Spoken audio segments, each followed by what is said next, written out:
वर्षा भारद्वाज ने किया है और इसमें सहयोग रज़ा फाउंडेशन का है। तो इंडिया हैबिटेट सेंटर और रसचक्र की प्रस्तुति अफ़गानी दुख्तरान में आपका स्वागत है। अफ़गानी दुख्तरान अफ़गानिस्तान की बेटियों की कहानी है। समय की सीमा को लांघते हुए अफ़गानी औरतों की कहानी है। वे ताजिक हैं, उज़्बेक हैं, पश्तून हैं, तुर्कमेन हैं, अलग अलग तबकों की हैं और अलग अलग जुबान बोलने वाली हैं।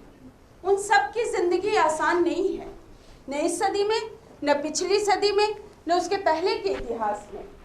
लेकिन हर दौर में उन्होंने जुल्म और नाइंसाफी का सामना किया है। अफ़गानी औरतों की जद्दोजहद में हथियार है उनकी आवाज़। ये आवाज़ सिर्फ नारे की शक्ल में नहीं है, कहीं ये शायरी की शक्ल लेती है, कहीं मोहब्बत की दास्तान की, तो कहीं हंसी और चुटकी की। कभी इसने ईमेल से अपना तारुफ कराया, तो कभी ग्राफिटी की जुबान अख्तियार की, तो कभी अंजुमन बनाई। हर किस्म की तानाशाही, हर शख्स, हर हुकूमत को चुनौती दी, हर ढांचे की शिनाख्त की। हमारी पीढ़ी के लिए अफ़गानिस्तान काबली वाले का देश है। ऊंचे बर्फीले पहाड़ों, गहरी घाटियों और रेगिस्तान वाला देश। 1892 में काबली वाला कहानी रविन्द्रनाथ टैगोर ने लिखी थी। उसमें एक काबली पठान है रहमत, उसकी बेटी पीछे काबुल में रह गई है। फल मेवा बेचने के दौरान जब मिनी नाम की बच्ची से रहमत की भेंट होती है तो दोनों की दोस्ती हो जाती है। उसमें मिनी की आंखों में हमेशा कौंधती रहती है रहमत की बेटी। और 1961 में बनी काबली वाला फिल्म का ये गाना तो हमारे कानों में गूंजता रहता है। ऐ मेरे प्यारे वतन, ऐ मेरे बिछड़े चमन, तुझ पे दिल कुर्बान। और अफगान स्नो आया 1919 में। अफगानिस्तान के बादशाह ज़हीर शाह तब हिंदुस्तान आए थे। इब्राहिम सुल्तानी पाटनवाला नाम के व्यापारी ने उनको अपने हाथ की बनाई एक क्रीम तोहफे में दी। फिर क्या था, शाह उसको देखते ही खिल उठे। उस क्रीम का नाम रख दिया गया अफगान स्नो। उसको देखते ही शाह को अपने अफगानिस्तान की बर्फ की याद आ गई थी, वैसी ही सफ़ेद और मुलायम। ये हिंदुस्तान की पहली ब्यूटी क्रीम थी। अफगान लफ्ज़ से लोगों का परिचय कराने में इसका हाथ रहा है। तो चलिए चलते हैं ड्यूरेंट रेखा के पार, हिंदुकुश पर्वतमाला के पार। हमारे सामने है हिंदुकुश पर्वतमाला में शायरी की सघन गुफाएं। जानी मानी हिंदुस्तानी लेखिका नासिरा शर्मा ने अपने एफ्रो एशियाई संकलन में अफगानिस्तान के सिलसिले में इनका जिक्र किया है। वे कई अदीबों के किस्से सुनाती हैं। उनमें से एक हैं 10वीं सदी की शायरा राबिया बल्खी। दरी और फारसी की जुबान की शायरी में उनका ऊंचा रुतबा था। उनको ज़ैनुल अरब के खिताब से भी नवाजा गया था। राबिया अफगानिस्तान के बल्ख इलाके के सरदार कज़दारी की बेटी थी। ये सामान्य साम्राज्य के तहत आता था जो ईरान से लेकर अफगानिस्तान, तुर्कमेनिस्तान, तजाकिस्तान, किर्गिज़स्तान और उज़्बेकिस्तान तक फैला हुआ था। कज़दारी के बुजुर्गों ने इस इलाके में जंग करके अपनी हुकूमत बनाई थी। वे अरबी से अधिक दरी फारसी जुबान के करीब अपने को देखते थे। कज़दारी खुद पढ़ा लिखा था और उसने लाड प्यार से राबिया को पढ़ाया था। उन दिनों दीनी तालीम के साथ शेर व शायरी तक शाही खानदान की चंद औरतों की पहुंच रहती थी, भले ही वे सीमित दायरे में पढ़ी और सुनाई जाती थी। फारसी के बड़े शायर रुद्दी और अत्तार सहित लगभग तमाम बड़े लेखकों ने राबिया को सराहा। वो तेज दिमाग और मीठी जुबान वाली थी। शायरी के अलावा उसे इश्क था अपने एक तुर्की गुलाम से, जिसका नाम बताया जाता है बख्ताश। किस्सा है कि बख्ताश राबिया के भाई हारिस का गुलाम था। बचपन से दोनों बिना देखे ही एक दूसरे की सारी बातें जानते थे। बड़ी होने पर राबिया को उससे मोहब्बत हो गई। अपना हाले दिल वो शायरी में बयान करने लगी। कहते हैं एक दिन बख्ताश को शाही बाग में राबिया की झलक मिली तो वो उसकी तरफ बढ़ा। राबिया ने उसे होश दिलाते हुए कहा, यह क्या है, जबकि तुम जानते हो मैं इबादत के समय भी खुदा की जगह तुम्हारा नाम लेती हूँ। राबिया की यह बात वहीं नहीं थमी। उसका यह कलाम हवाओं से तैर कर मौलानाओं के कानों तक पहुँच गया। उनकी निगाह में राबिया का एक इंसान को खुदा से ऊपर रखना सरासर गुनाह था। लेकिन राबिया के लिए तो यह मोहब्बत थी, जिसकी कोई भी कीमत चुकाने के लिए वो तैयार थी। हुआ यूं कि राबिया के ये खत और कलाम शायद हारिस के हाथ लग गए, या किसी शायर ने हारिस के दरबार में राबिया के कुछ शेर कह सुनाए जो उसे कहीं राह में पड़े मिले थे। जो भी हो, हारिस को किसी भी सूरत में राबिया का यह रूप मंजूर नहीं था। वह अपने वालिद कजदारी के बाद अब गद्दी पर काबिज था। सुनते हैं कि उसने बख्ताश को मरवा दिया और राबिया को हम्माम में कैद किया। हारिस जुल्मी था। उसने हम्माम का दरवाजा भारी पत्थर से बंद करवा दिया। राबिया तड़पती रही। आखिर उसने भी कलाई की नस काट ली, या शायद उसकी खादिमा ने हारिस के इशारे पर मोहब्बत मिटी नहीं, अपनी मोहब्बत का इजहार करते हुए राबिया ने अपने खून से हम्माम की दीवारों पर अपना अंतिम शेर लिखा। दूसरा किस्सा है कि राबिया की जान लेने के बाद हारिस ने बख्ताश को ललकारा, आओ मेरे साथ लड़ो, अगर तुम जीत गए तो तुमको राबिया सौंप दूंगा। बख्ताश को तब तक राबिया की मौत का इल्म न था। उसने जी जान लगा दिया, पर आमने सामने की लड़ाई में हारिस से जीत न पाया और मारा गया। सदियों बाद आज भी राबिया बख्ताश की मोहब्बत की यह दास्तान अभी तक जिंदा है। राबिया से एक अलग अंदाज की शायरा थी मेहरुन्निसा। 16वीं सदी में हेरात इलाके में मेहरी उनका तखल्लुस था। बूढ़े बदसूरत और चिड़चिड़े हकीम साहब से ब्याह दिए जाने का दुख मेहरी को खाए जा रहा था। वे कहती हैं, औरत का मेहरबान शौहर अगर बूढ़ा हुआ तो बुढ़ापे तक उसका दिल उदास रहेगा। मेरा दिल आज़ादी चाहता है मगर कैदी भाग नहीं पाता। लेकिन सिर्फ बेबसी नहीं है मेहरुन्निसा की शायरी में, मस्ती, जिंदादिली और शोखी भी है। इस कारण उनके शौहर हकीम साहब की मालकिन गौहर शाद उन्हें बहुत चाहती थी। फिर गौहर शाद और मेहरी की नज़दीकी हो गई। वहीं गौहर शाद के एक भांजे मसूद खान पर मेहरी का दिल आ गया। एक बार का वाकया है, मेहरी के शौहर हकीम साहब गौहर शाद से मिलने आए। मालकिन को इत्तला दी गई और वे इंतजार में बैठ गई। लेकिन हकीम साहब बुढ़ापे की वजह से इतना धीमे धीमे चलते थे कि मालकिन के पास पहुंचने में खासी देर हो गई। तब तक गौहर शाद का पारा चढ़ चुका था। मौके की नजाकत देखते हुए मेरी ने दो बैती कही और सुना दी। मेरा भला तुमसे क्या रिश्ता, मोहब्बत और वफादारी का कोई सिलसिला नहीं। जोर और ताकत की जगह तुम्हारा यह बुढ़ापा और कमजोरी तुम्हारे कदम तक उठाने में मजबूर है।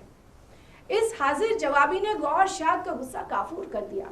उन्होंने खुश होकर मेहरी को इनाम दिया, और यह इनाम था मेहरी और मसूद खान को मिलने की इजाजत देना, खुलेआम नहीं, छुप छुप कर। एक बार दोनों आशिक और माशूका एक किले के बुर्ज पर बैठे थे। तभी नीचे से हकीम साहब गुजरे।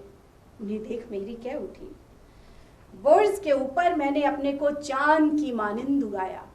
हे हकीमे बदकार, मेरी किस्मत को तो देखो।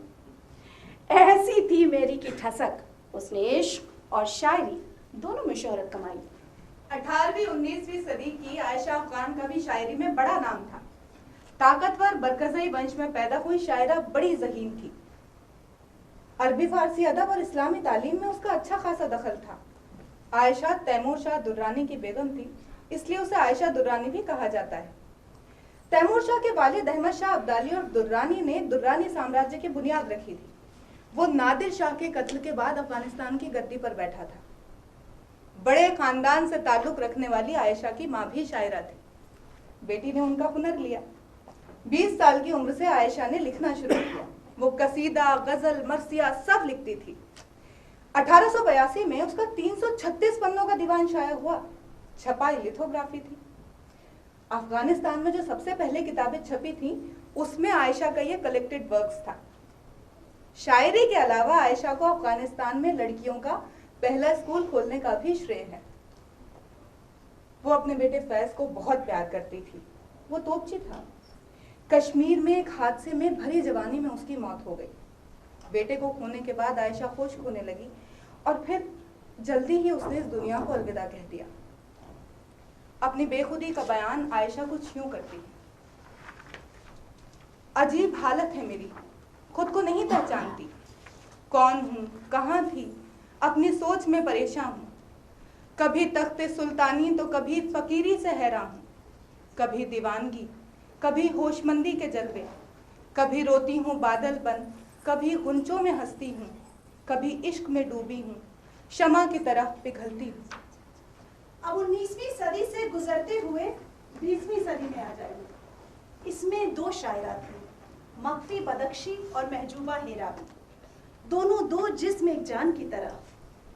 मानते हैं कि ये दोनों के पेन नेम थे। मकफी का मतलब है छुपा हुआ और महजूबा का मतलब है नकाब से ढका हुआ। सैयदा मकफी का बदख्शा प्रांत से रिश्ता था। शायद वहीं पैदा हुई या खुल्म से आने के बाद उनको शोहरत मिली, इस वजह से बदख्शी कहलाई। कहते हैं कि बदख्शा आकर मकफी को लड़कियों का पहला स्कूल देखने की खुशकिस्मती हासिल हुई और लड़कियों की तालीम का उनका सपना पूरा हुआ। मकफी को तालीम घर पर ही मिली थी। यहाँ आने के पहले तक उनके दोनों भाइयों ने उसमें भरपूर मदद भी की थी। वे दोनों शायर थे और मकफी की शायरी को संवारने में उनका हाथ माना जाता है।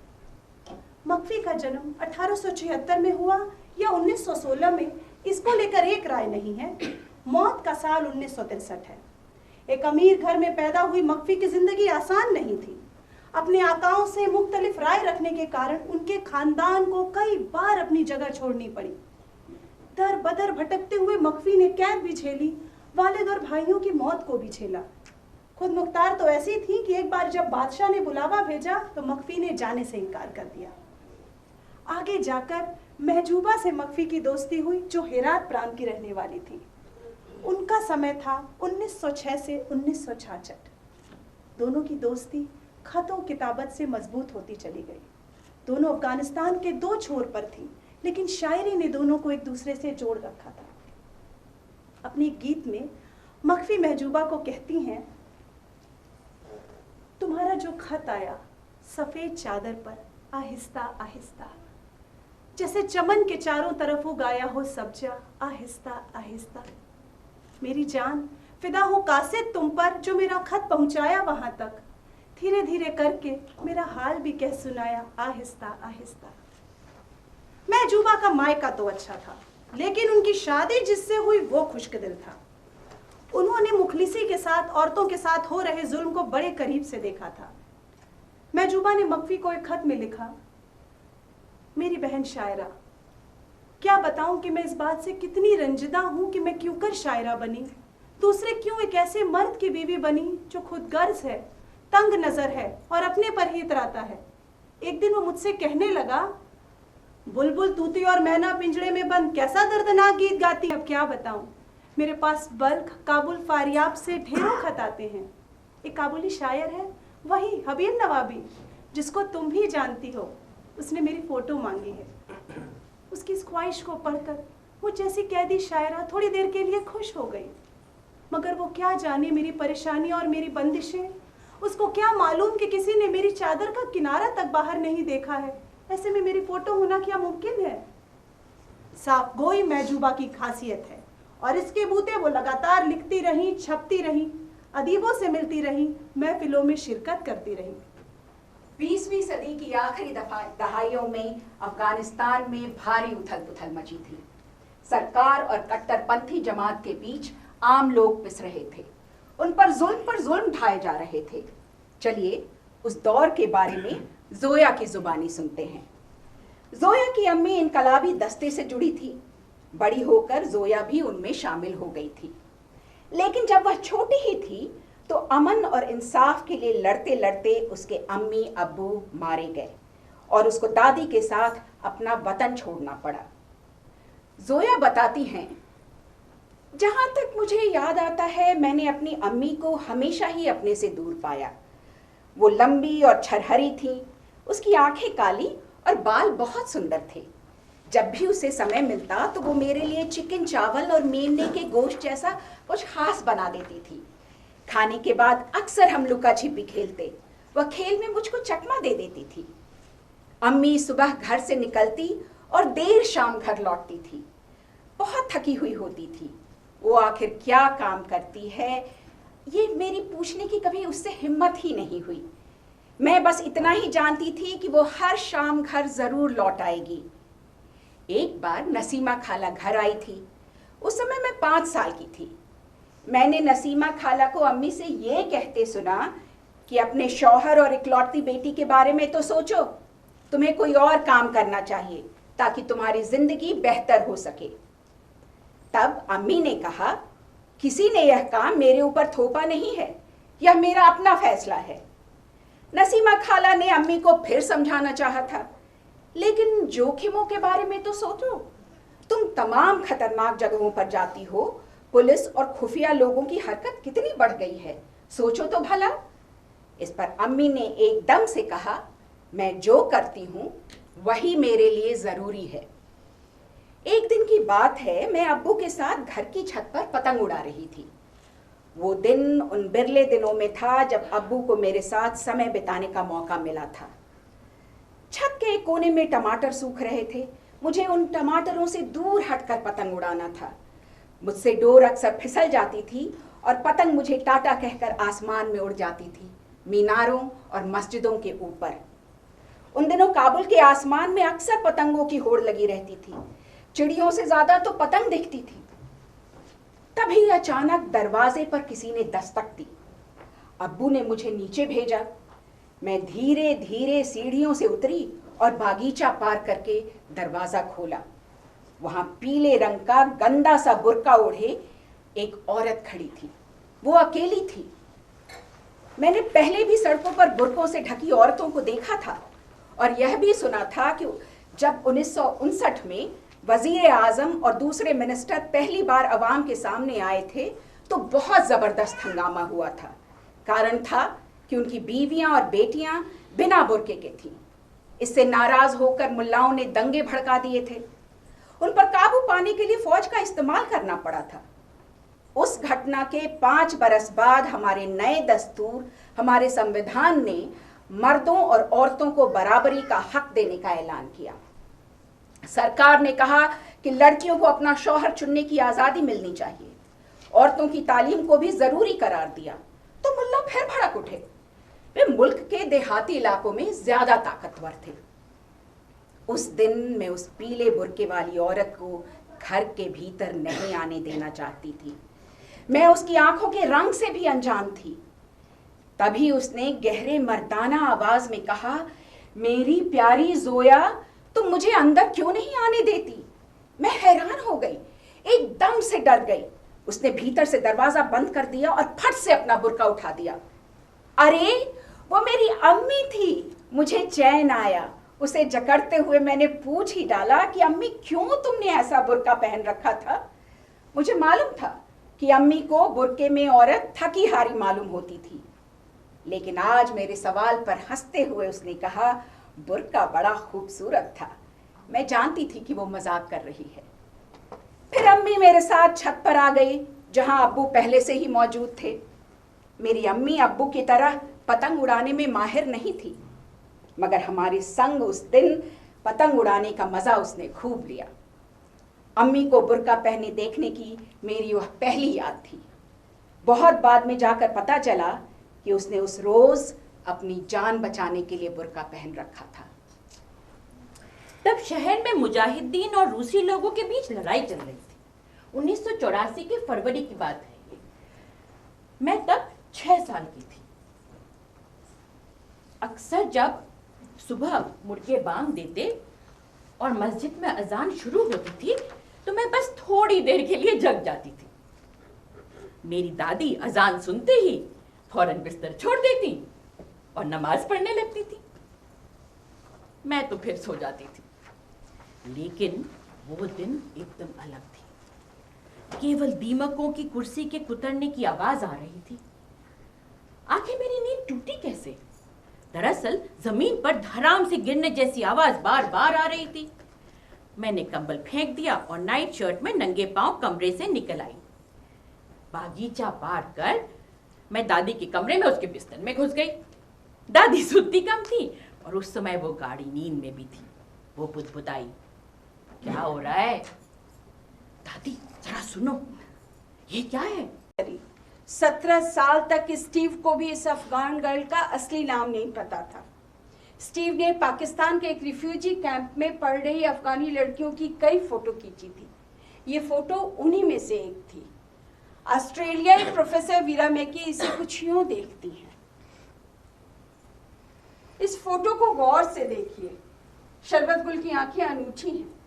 उन आंखों से छलक रहे डर, गुस्से और उसकी बेबसी को देखिए। उसको पूरी दुनिया ने अफगान लड़कियों की हालत और उससे उबारने की गुहार के रूप में लिया है। उस फोटो में पीछे जो हरा रंग है उससे एकदम मेल खाती है शरबत गुल की हरी आंखें। उन आंखों और उसके कत्थई दुपट्टे का जो रंग है और फोटो को जिस तरह से सजा कर लिया गया है वो बहुत करीने से किया गया, उसमें कोई दोष नहीं है। लेकिन शरबत गुल यहाँ एक इंसान नहीं, एक टाइप है।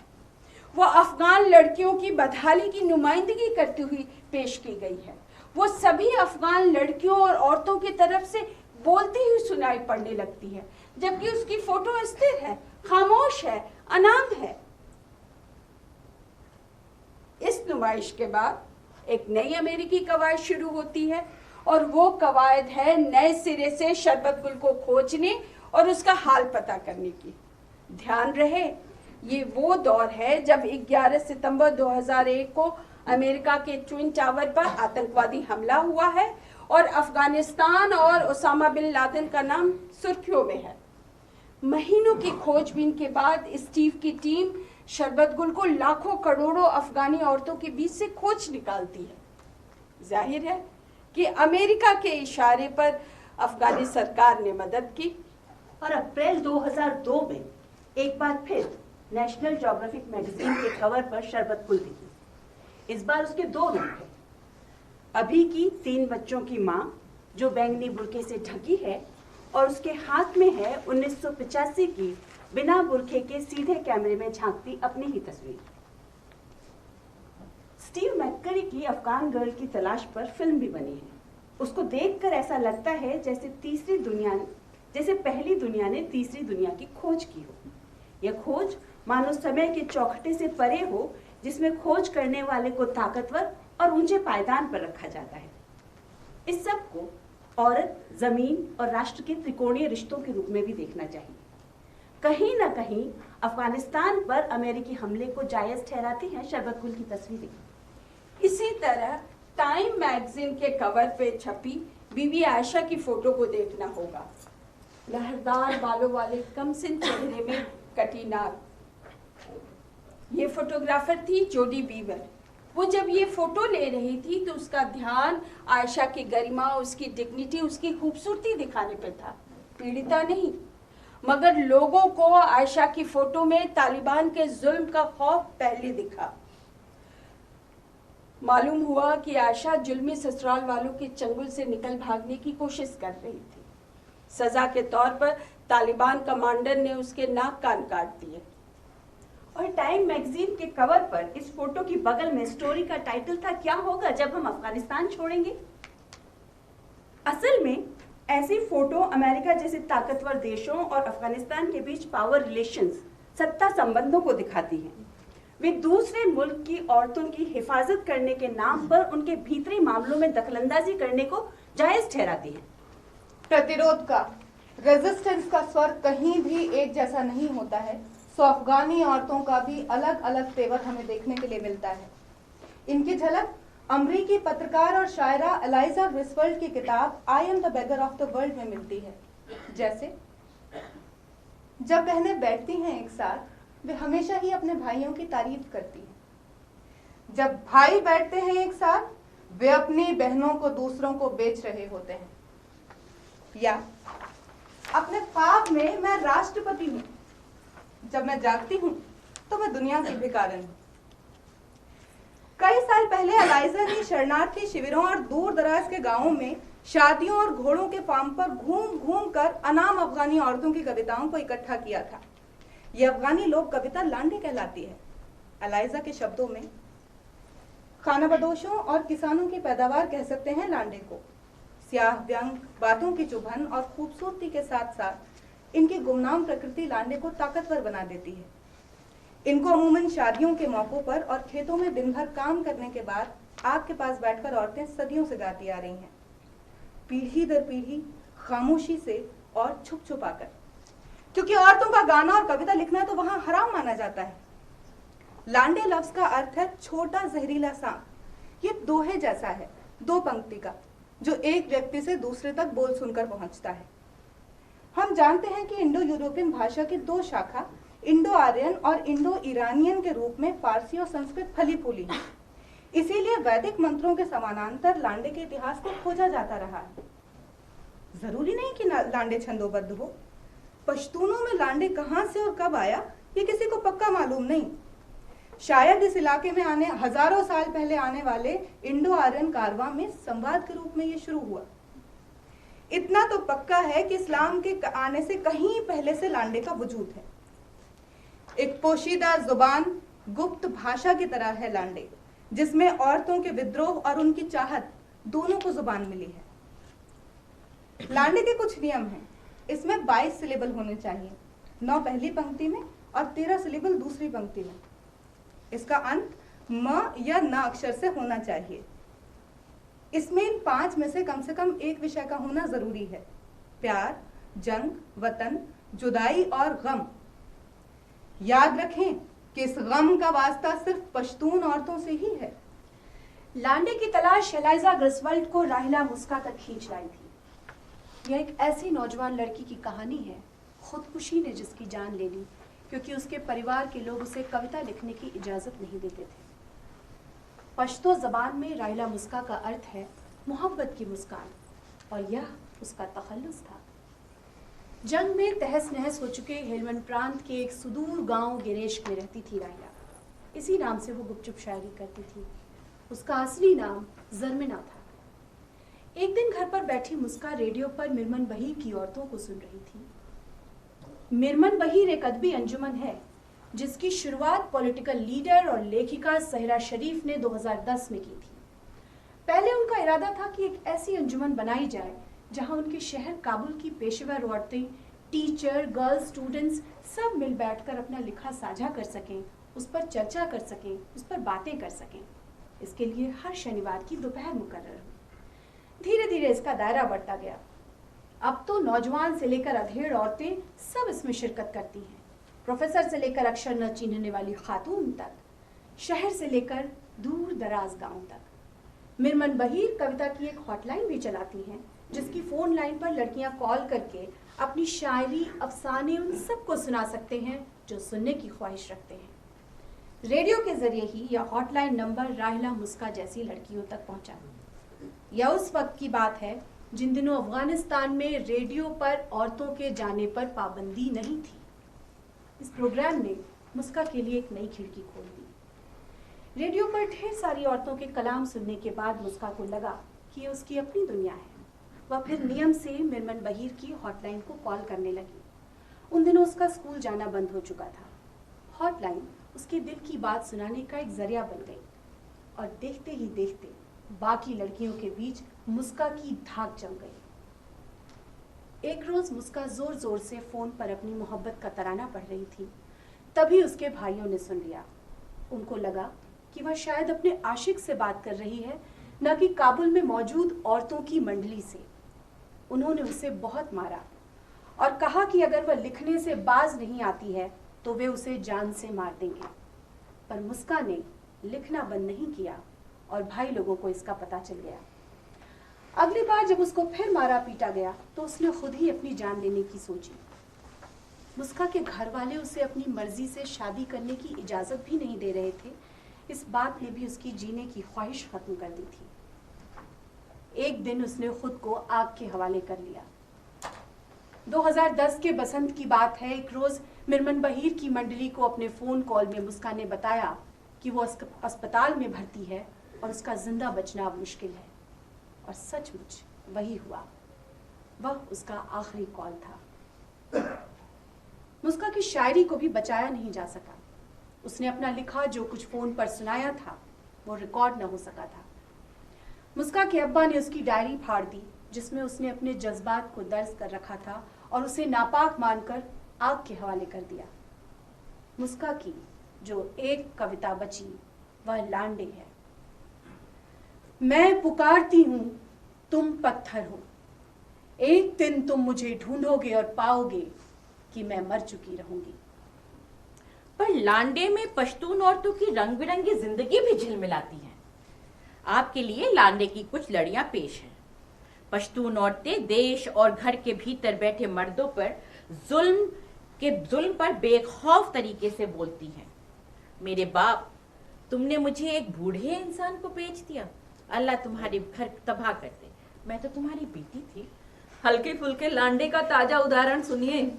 मैंने तुम्हें कल फेसबुक पर खो दिया, मैं आज तुम्हें गूगल पर खोज लूंगी। लांडे जमीनी कविता है। औरतों की ख्वाहिशों और उनकी राह पर आने वाली रुकावटों पर खरी खरी टिप्पणी है। वानगी के तौर पर सुनिए। अनार के बाग में मैं तुमको चूमूंगी, लोग सोचेंगे झाड़ियों में छिपी कोई बकरी है। लांडे के जरिए औरतें मर्दों पर फप्ती खसने में पीछे नहीं रहती। मेरे आशिक के पास मेरा सलाम भेजो, अगर वो पदौड़ा है तो मैं और जोर से पालूंगी। कामुकता और गुस्से को बयान करने में भी ये कविताएं चोखी हैं। बदकिस्मत हो तुम जो नहीं आ पाए पिछली रात को। मैंने काट के पलंग के कठोर डंडे को आदमी समझ लिया। समय बीतने के साथ जब लांडे के भाव और शब्द बदलते हैं तो वे मौजूदा हालात को आईना दिखलाते हैं। जब अंग्रेजों से साबका पड़ा तो कहा, क्योंकि मेरा प्रेमी ब्रिटिश सैनिक है, मेरे दिल पर छाले उगाए हैं। रूसियों ने कब्जा किया तो कहा, क्योंकि मेरा प्रेमी रूसी सैनिक है, मेरे दिल पे छाले उगाए हैं। और जब अमेरिकी फौज आई तो कहा, क्योंकि मेरा प्रेमी अमेरिकी सैनिक है, मेरे दिल पर छाले उगाए हैं। ताजा से ताजा सियासी घटनाओं की रिपोर्टिंग करती है लांडे। मुमकिन है कि सैकड़ों साल पहले के लांडे में जो फूल है वो बाद के लांडे में किताब बन जाए और फिर एक बंदूक की शक्ल ले। जो भी हो, उसके सहारे हम अफगानी औरतों की जिंदगी की तरंगों को पकड़ सकते हैं। लांडे की दास्तान में अफगानिस्तान की जॉन ऑफ आर्क कहलाने वाली मलालाई का जिक्र ना हो ये मुमकिन नहीं। मलालाई एक गडरिये की बेटी थी। 1880 में जब अंग्रेजों और अफगानों के बीच दूसरी बड़ी जंग माईबंद की जंग हुई तो मलालाई ने अपने बहादुर सिपाहियों का हौसला बढ़ाने का काम किया था। एक तरफ ब्रिटिश और हिंदुस्तानी सेना थी और दूसरी तरफ अयूब खान की अफगानी सेना, जिसमें शामिल थे मलालाई के वालिद और मंगेतर। सुनते हैं उसी दिन मलालाई की शादी मुकर्रर थी। तब भी जंग के मैदान में घायलों को पानी पिलाने और मरहम पट्टी करने के लिए मलालाई वहां मौजूद थी। जब मलालाई को अपनी सेना पस्त होते दिखी तो उससे रहा ना गया, वो आगे बढ़ी। तभी गोली खाकर अफगान झंडा थामे एक सिपाही गिरने को हुआ तो झट से मलालाई ने उसका झंडा अपने हाथ में थाम लिया। कुछ लोग कहते हैं कि जंग में मलालाई ने अपने हिजाब को परचम बना लिया था और जोशीले तराने गाने लगी थी। उसकी एक लांडे काफी मशहूर है जिसका अंग्रेजी तर्जुमा कुछ यूं है, With a drop of my sweetheart's blood shed in defense of the motherland, will I put a beauty spot on my forehead, such as would put to shame the rose in the garden? मलालाई के ऐसे तरानों ने कमजोर पड़ती जा रही अफगानी सेना में नया जोश भर दिया। आखिरकार फतह उनकी हाथ लगी। मजबूरन ब्रिटिश सेना को कंदाहार की तरफ वापस जाना पड़ा। हालांकि कहते हैं एक अंग्रेज सिपाही के हाथों मलालाई खुद मारी गई, महज 18-19 साल की उम्र में। अफगानी लोगों के लिए वो नेशनल फोक हीरो, लोक नायिका है। अफगानिस्तान के माईबंद के इलाके के करीब में ही मलालाई का अपना पुश्तैनी गांव खीक था। उसी के मिट्टी में मलालाई अपने वालिद और मंगेतर के साथ दफन है। आज भी उसकी मजार मौजूद है। हालांकि मलालाई की कहानी किंवदंती है या ऐतिहासिक सच्चाई, इस पर अभी पुख्ता राय नहीं बनी है। बेनेडिक्ट ग्रीमा अल्जीरियाई लेखिका हैं। उन्होंने अफगानिस्तान के ग्रामीण इलाकों में काम किया है। एक बार वे अफगानी औरतों की सेहत पर शोध कर रही थी। उन्होंने लिखा है, घर की चारदीवारी में बंद अफगानी औरतों के बारे में क्या कहूँ। उनकी जचकी भी अक्सर घर पे ही होती थी, बुजुर्ग औरतों और दाइयों की मदद से। उसके बाद बहुतों की खून बहते रहने की शिकायत मिलती थी। पश्तून औरतों में पता नहीं कैसे ये विश्वास जड़ जमाने लगा था कि विस्की में भीगी हुई रुई को योनि में रखने से खून बहना बंद हो जाएगा, और इसके लिए औरतें मुझसे बार बार विस्की मांगती थी। मजहबी पाबंदियां और उनसे जुड़े रीति रिवाज औरतों को जकड़ देते हैं। वे अधिकतर औरतों को खामोशी से तकलीफ सहने और घुट घुट कर मर जाने का ही विकल्प देते थे। झाड़ फूक, वैद्य की जड़ी बूटी, यूनानी होम्योपैथिक दवाई कर कराकर और झोला छाप डॉक्टर की अधकचरी राय लेकर दरगाह मजार पर मत्था टेक कर वे उम्मीद करती थी कि उनकी जिंदगी और गृहस्थी की गाड़ी चलती रहे। उनको न अच्छे डॉक्टर मिलते थे, न दवाखाने, न अस्पताल की सहूलियत, न पैसा था। अपना रोग बताने और दिखाने की शर्म उन्हें और ले डूबती थी। औरतों की बीमारी, डिप्रेशन और बदकिस्मती का और छोर नहीं दिखता था। उनको सहारा मिलता था अपनी कहानी कह के, शोक प्रकट करके। कोई बीमार हो, घायल हो गया हो, मर गया हो या मारा गया हो, उस मौके पर जान पहचान ही नहीं, दूर दराज की अनजान औरतें भी मातम करने के लिए उस घर में जाती थी। गमी में औरतों का ये मिलना जुलना, वाक़े का ब्यौरा लेना, ये गम ख्वारी उन सब के मन की चोट का इलाज था। ये खानदानी रिश्तों को नहीं, औरतों के आपसी रिश्तों को मजबूती देता था। इसके एकदम तयशुदा नियम थे। चूँकि किसी भी मौत से घर की औरतों को ही सबसे अधिक नुकसान होता है, ये सामाजिक कायदे जैसा है कि हादसा होने पर मातम करने के लिए औरतें बाहर जाएंगी और घर की औरतों से मिलेंगी। वे एक एक बात पूछेंगी, एक एक बात कहेंगी और सुनेंगी। सच्चाई ये है कि अफगानिस्तान ही नहीं, ये रिवाज कई मुल्कों में है। सिर्फ मातम पुरसी ही नहीं, मिजाज पुरसी और तीमारदारी के दौरान औरतों के दुखों के दास्तान की साझेदारी उनको ताकत देती है। ये सिलसिला चलता रहता है तो रिश्तों का दायरा बढ़ता है। इसके लिए औरतों को आने जाने की छूट मिलती है। घर की चौखट से बाहर निकल के वे आसपास का जायजा ले पाती हैं। वे इसे अपनी जिम्मेदारी मानती हैं कि दूसरी औरतों की जिंदगी में शामिल हों। अफगानी औरतों के लिए दुख सुख की साझेदारी घर से लेकर बाहर तक रही है। 1995 में यूनाइटेड नेशन ने बीजिंग में औरतों की बराबरी, तरक्की और अमन को लेकर चौथी वर्ल्ड कॉन्फ्रेंस की थी। उसमें भी अफगानी औरतों की शिरकत रही और 1996 में अफगान वुमेन्स नेटवर्क यानी कि AWN बना। इसने औरतों के हक को लेकर बहुत काम किया।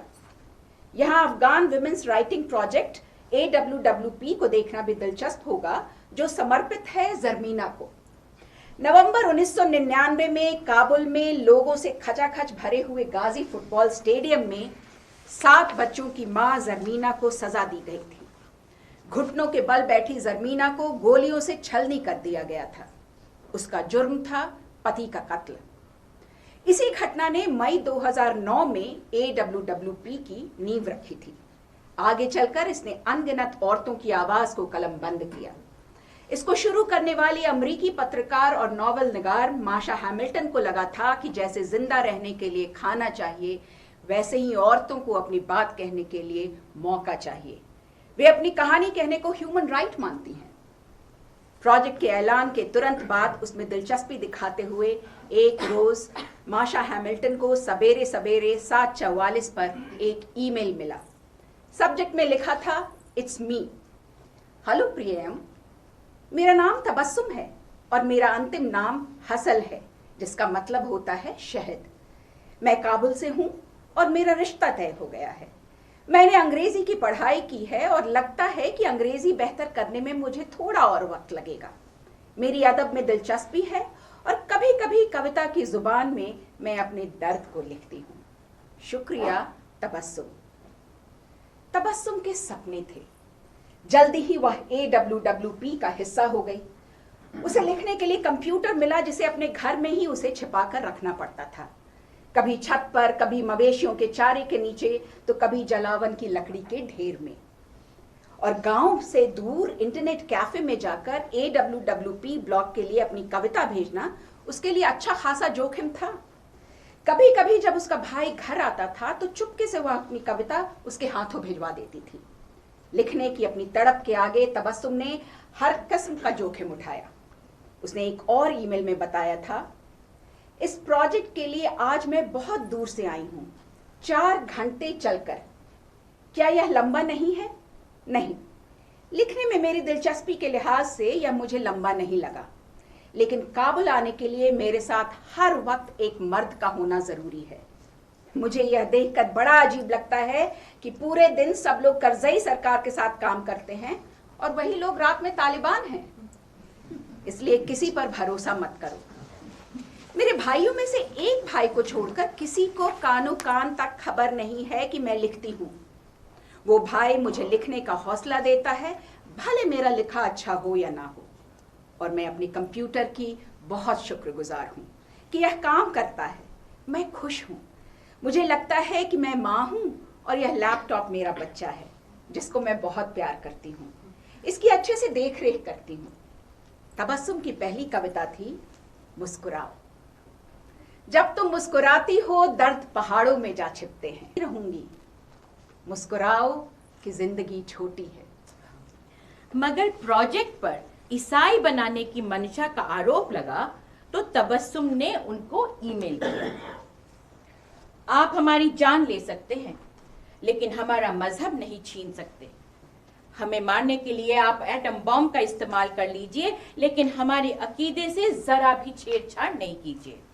इस्लाम इस्लाम है, पढ़िए इसके बारे में। तालिबान को आप हमारे देश में लेकर आए। दुनिया ने तालिबान और अलकायदा का इस्तेमाल ये दिखलाने के लिए किया कि इस्लाम दहशतगर्दी का, आतंक का मजहब है। पहले आप तालिबान को लाते हैं, फिर ऐलान करते हैं हम अफगानिस्तान की मदद करते हैं। आप झूठ बोलते हैं, झूठ। मैं शर्मिंदा हूं। मेरे खानदान वालों ने जब मुझसे प्रोजेक्ट के बारे में पूछा तो मेरे पास कोई जवाब नहीं था। अब बस अलविदा। ये खासा तकलीफ देह है। आपके लिए मैं लिख रही थी तो मैं खुश थी। ये मेरे लिए एक मौका था। आखिर मेरे लिखे को मुझसे छीन लेने के लिए ये क्यों हुआ? क्यों?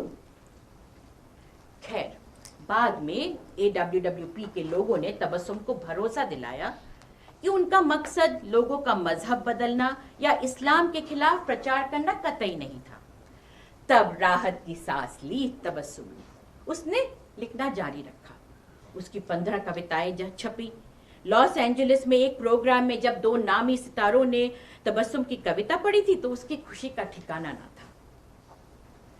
लेकिन अफसोस कि उससे ये मौके जल्दी ही छिन गए। 2012 में पता चला कि तबस्सुम अपने वालिद के साथ हुए अस्पताल पर सुइसाइड हमले में मारी गई, जबकि अस्पताल को तबस्सुम के घर वालों ने लगातार चल रहे हमलों के दौरान एक महफूज जगह माना था। इससे जुदा कहानी है अलाहा अहरार की। शायरों और अफसाना निगारों के बीच पली बड़ी अलाहा को भी सालों साल स्कूल जाने का मौका न मिला, मगर उसे घर पर ही अरबी फारसी की तालीम मिली। उसे निखारने का मौका मिला AWWP में। पढ़ने की लगन और वजीफे ने उसे अमेरिका की मैरी वर्जीनिया यूनिवर्सिटी जाने का मौका दिया। वहां अलाहा अव्वल रही। आज की तारीख में अलाहा ने शायरी में नेशनल इंटरनेशनल 10 खिताब जीते हैं। वो दुनिया भर में अमन की नुमाइंदगी करने वालों में पेश हैं।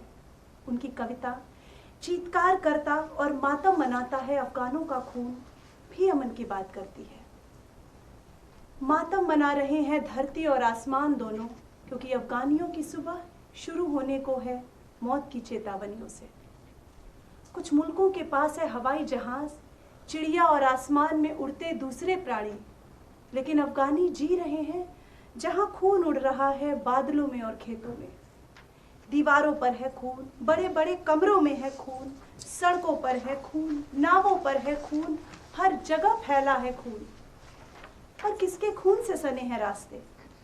दुकानदार, छात्र, जवान औरतें, बच्चे, बीते कई दशकों में लाखों अफगानियों ने गंवाई है जान। किसका खून? आत्मघाती बम वर्षकों के खून के साथ मिल गए हैं शिक्षकों, अभिभावकों, डॉक्टरों के खून भी। वैसे वे कभी नहीं होंगे एक दूसरे के अजीज। जवान मर्द, औरतें, बच्चे, सभी का खून। इतिहास के कदम कदम पर जारी है कत्ल। जब अफगानी दुख मना रहे हैं, बढ़ रहे हैं तालिबान के हमले। हमारा मुल्क मना रहा है मातम उन अनाथों के लिए जिनके आंसुओं से उठ रही है हुंकार, पहाड़ और नदियां कर रही हैं चीत्कार, उन नौजवानों के लिए जिनकी ली जा रही है जान। इसके बावजूद कि कुछ अफगानी चाहते हैं बदलाव और करते हैं कोशिश, जवान मर्दों और औरतों का दोबारा बढ़ गया है कत्लेआम। बरसों की लड़ाई, हिंसा और यातना घर बार छोड़ने को कर रहे हैं मजबूर अफगानी लोगों को। अफगानी भाग रहे हैं दूसरे मुल्कों को, कुछ आधी सदी से हो रहा है यह सब। अफगानी नागरिक हैं ISIS और तालिबान के निशाने पर। अफगानी शिकार हैं अनिष्टकारी योजना के। बम वर्षकों को मिल रही है पाकिस्तान में ट्रेनिंग। हमारे मुल्क को करना ही होगा प्रतिरोध, रोकना होगा तालिबान को, उनके झूठ को, दिमाग पर कब्जे को और इसके तात्पर्य को। आइए हम इस खून को बहने से रोकें, एक बार फिर अपनी सुबह को चमकदार बनाएं। लेकिन उजाला अभी दूर है। चलिए अब रुक करते हैं 19 मार्च 2015 की सुबह की ओर। फरगुंदा मलिकज़दा घर से निकली है पढ़ने के लिए। वह दीनी तालीम ले रही है, कुरान और शरिया कानून पढ़ रही है। आज यूनिवर्सिटी में कुछ फॉर्म भरना है। उसने घर से निकलते वक्त अपनी अम्मी हाजरा बी को बताया। रास्ते में उसने सोचा कि नमाज पढ़ती चले। वह गहमा गहमी वाले इलाके में शाह दो शमशीरा मस्जिद के हाथे में घुसी।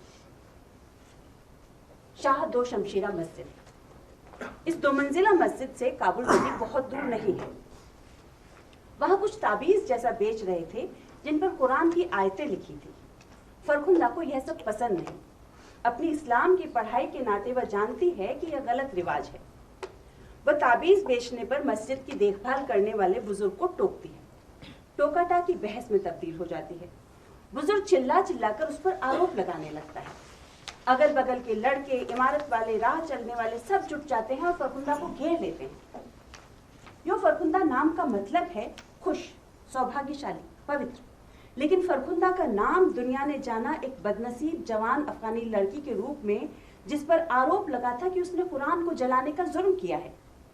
इसकी सजा देते हुए काबुल की सड़क पर दिन दहाड़े 50 सैकड़ों मर्द फरखुंदा को धकियाते रहे, लात डंडे से पीटते रहे। वह चीखती रही। पुलिस ने आकर भीड़ को धमकाया, मगर भीड़ बार बार लौटकर आती रही। बचाने के लिए फरखुंदा को एक इमारत की छत पर खींचा गया, मगर वहां से फिसलकर गिरते ही लोगों ने मजहब की हिफाजत के नाम पर उसको छलनी कर दिया। भीड़ को पीटने से संतोष नहीं हुआ तो उस पर एक कार चढ़ा दी और उसे दूर तक घसीटते रहे। फिर काबुल नदी में फेंक दिया। इसके बाद उसके जिस्म में आग लगा दी। इस दौरान भीड़ में मजहबी नारे लगते रहे। अमेरिका के खिलाफ भी नारे लगे। फरखुंदा को मजहब का दुश्मन करार दिया गया, अमेरिकी एजेंट बताया गया। भीड़ ने कहा कि अमेरिका के इशारे पर उसने कुरान जलाया था। मोबाइल फोन के कैमरे चमकते रहे और फरखुंदा को दम तोड़ते हुए दुनिया भर के लोगों ने देखा। तमाशबीन हर तरफ थी, काबुल की सड़क पर, टीवी पर, फेसबुक पर और ट्विटर पर। सोशल मीडिया पर एक बड़े अफगान पुलिस अफसर ने इसे अमेरिका और यूरोप की नागरिकता लेने का तरीका बतलाया। लेकिन उन लोगों की तादाद भी अच्छी खासी थी जिन्होंने इस मॉब लिंचिंग का जमकर विरोध किया। अफगानिस्तान की चंद औरतें आगे आईं और उन्होंने फरखुंदा का जनाजा अपने कंधों पर उठा लिया। हट जाओ, हाथ न लगाना इसे, तुम्हारे हाथ नापाक हैं। इस बार ये लफ्ज औरत के लिए नहीं, बल्कि औरतों ने मर्दों के लिए इस्तेमाल किया था। उन मर्दों के लिए जिन्होंने सरे आम मिलकर फरखुंदा को मार डाला था। और वाकई क्या मजाल कि अब कोई मर्द फरखुंदा को हाथ भी लगा पाता। मगर देर तो हो चुकी थी। फरखुंदा मारी जा चुकी थी, नाइंसाफी हो चुकी थी। उसके कातिलों को सजा दिलाने से शायद आगे ऐसी नाइंसाफी को रोका जा सके, इस यकीन के साथ कानूनी लड़ाई शुरू हुई। सरकार को औरतों का गुस्सा समझ में आया। उसका पहला बयान आया कि फरखुंदा ने कुरान नहीं जलाया था और उस बेकसूर की हत्या करने वालों पर कार्रवाई होगी। फौरन अदालत में सुनवाई शुरू हुई। 27 साल की फरखुंदा पर वार करने वालों में कईयों को कैद की सजा हुई, 4 को मौत की सजा सुनाई गई। अपनी ड्यूटी में नाकाम रहे कई पुलिस वालों को जेल भेजा गया। सरकार और पुलिस के अफसरों में जिन्होंने इस कत्ल को सही ठहराया था, उनमें से 1-2 जन को मुअत्तल कर दिया गया। जनता सड़कों पर निकल आई। फरखुंदा के भाई ने कहा, पहले वह सिर्फ मेरी बहन थी, मगर अब वो सबकी बहन है। औरतों ने लहूलुहान फरखुंदा के चेहरे का मुखौटा अपने चेहरे पर लगाकर नारा लगाया, मैं भी फरखुंदा। लेकिन जैसा कि अक्सर होता है, मुजरिमों की सजा घटती गई। मौत की सजा कैद में तब्दील हुई, कैद की मियाद कम कर दी गई। कई लोग एक एक कर जेल से छूटते गए। फरखुंदा के घर वालों ही नहीं, सबको लगा आखिर इंसाफ नहीं मिला। हाल फिलहाल में तो और बुरी खबरें आ रही हैं अफगानिस्तान से। 2018 में शफीका नाम की शायरा अपनी कविता मामा काबुल में कहती है, ओह मेरे मादरे वतन, मोहब्बत और रहम के शहर, तुम कब तक ढोते रहोगे इस दुख को, अपनी छाती में इस दर्द को।